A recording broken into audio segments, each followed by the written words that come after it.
चतुर्दास जी हुए अपनी उपासना में, एक खेत में रुके अपने ठाकुर जी को लेके, मुरली मनोहर नाम था उनके ठाकुर जी का।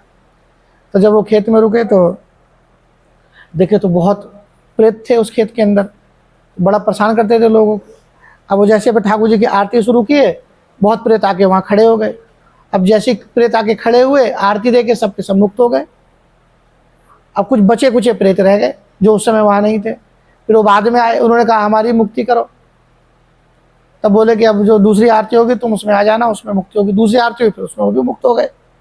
तो कुदरती बगल का एक गांव में एक कोई किसान था, उसका शरीर छूटा। अब उसे यमदूत ले गए नरक। अब जब यमदूत ले गए तो यमराज ने बोला, मतलब उसने वो सारा प्रसंग अपने आँख के आगे देखा कि इस गांव से सारे प्रेत मुक्त हो के वहाँ पहुँच गए यमराज के पास। तो बोले तुम सारे मुक्त कैसे हो गए? बोले कि वो चतुर्दास जी का दर्शन करके, ठाकुर जी का दर्शन करके, आरती कर करके हम सब मुक्त हो गए।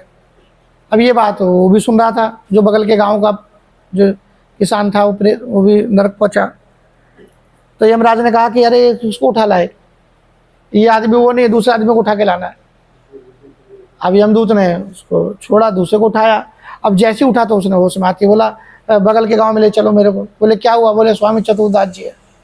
बोले क्या? बोले हमने नरक में देखा कि ऐसा ऐसा वहाँ ये बात हो रही थी, चलो उनके पास लेके गए, दर्शन किए।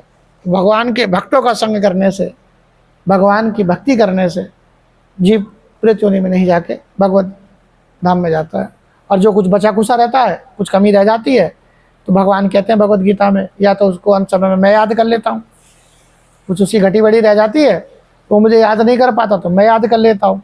बोले और भी कमी रह जाती है तो भगवान कहते हैं उसको मैं अगले जन्म कुलीन घर में जन्म देता हूँ, ताकि वो दोबारा अपनी पूजा पाठ भक्ति द्वारा दोबारा मुझे प्राप्त कर सके, दोबारा मेरी भक्ति कर सके और पूर्ण रूप से मुझे प्राप्त कर सके।